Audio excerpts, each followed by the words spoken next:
Sadly, bringing you this breaking news on Herman Cain. We are just getting word that he has passed away due to coronavirus complications. We know that he had been hospitalized after he was diagnosed with COVID-19. The former presidential candidate and business executive has passed away. His website has put out a statement saying that we are heartbroken and the world is poor. Herman Cain has gone to be with the Lord.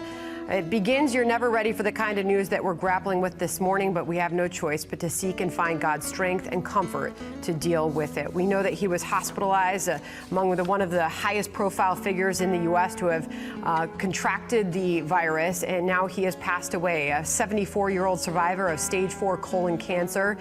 He was a business executive, as you all know, board chairman of a branch of Kansas City's Federal Reserve Bank before moving into Republican politics and eventually becoming a presidential candidate. This sounds like a shucky-ducky kind of crowd on a shucky-ducky kind of day, here to support an shucky-ducky kind of candidate. Stupid people are running this country. Stupid people are running this country. One of the biggest lies out there about Donald Trump, and I hope the liberals and the liberal media is listening. Donald Trump is not a racist.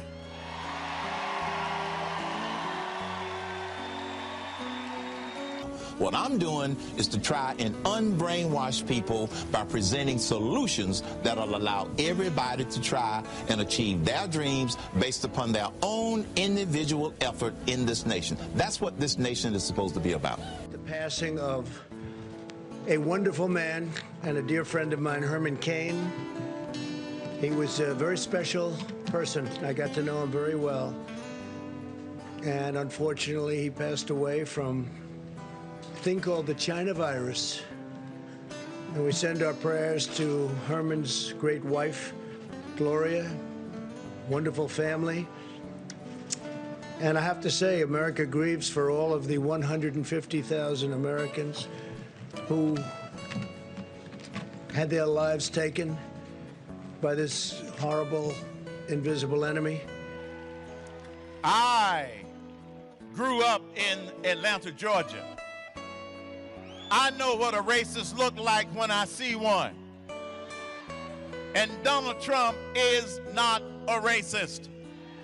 I misread your book and its references to the Navy, and I thought you served in the Navy. You're now telling me you didn't.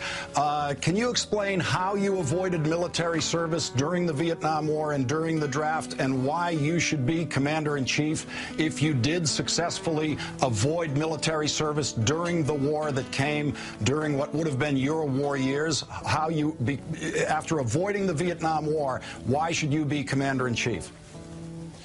Lawrence, you know, do you stay up night to come up with the wording of these questions? Or do you have someone just writing them for you? Just thought of that one right now when I heard you didn't serve in the Navy or the military during Vietnam. First of all, how did you do that? First of all, Lawrence, first of all, I wanted to clarify the record because I didn't want to be accused later of saying that I served in the Navy. And if you read the book closely, it says I worked for the Department of the Navy. Now, your choice of words say, how did I avoid the Vietnam War?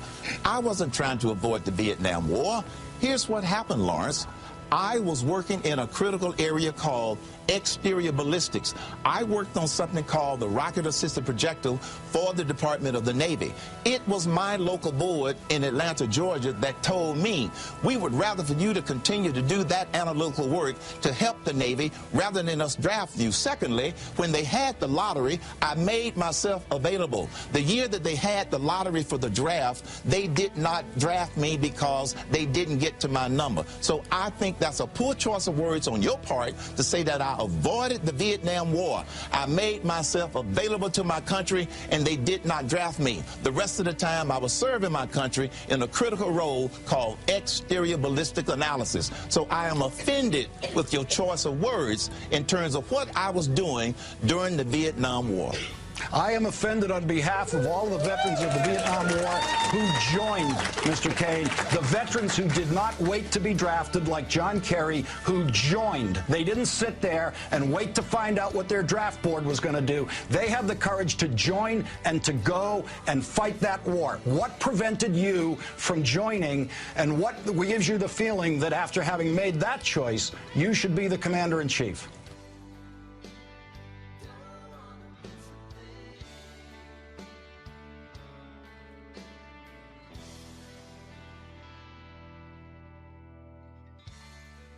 Feeling that after having made that choice, you should be the commander-in-chief? Well, Lawrence, we have a difference of opinion, and I would like to move on to talking about how we are going to boost this economy.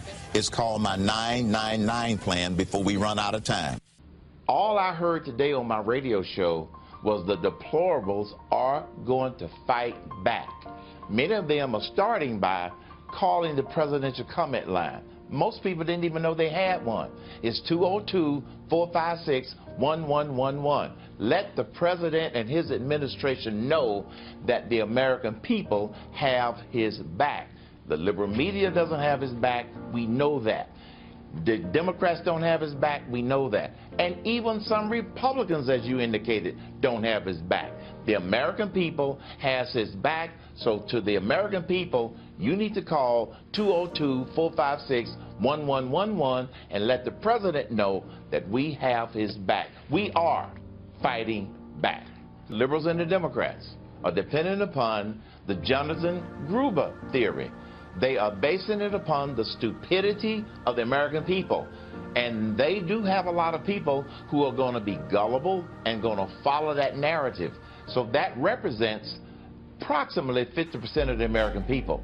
Those people that elected Donald Trump represent the other 50% plus a few. The 50% plus a few are going to have to let Trump know that we have his back. That's why the Democrats and the liberals get away with it, because the liberal media, as their accomplices, help them to get that message across to people who really don't understand the facts.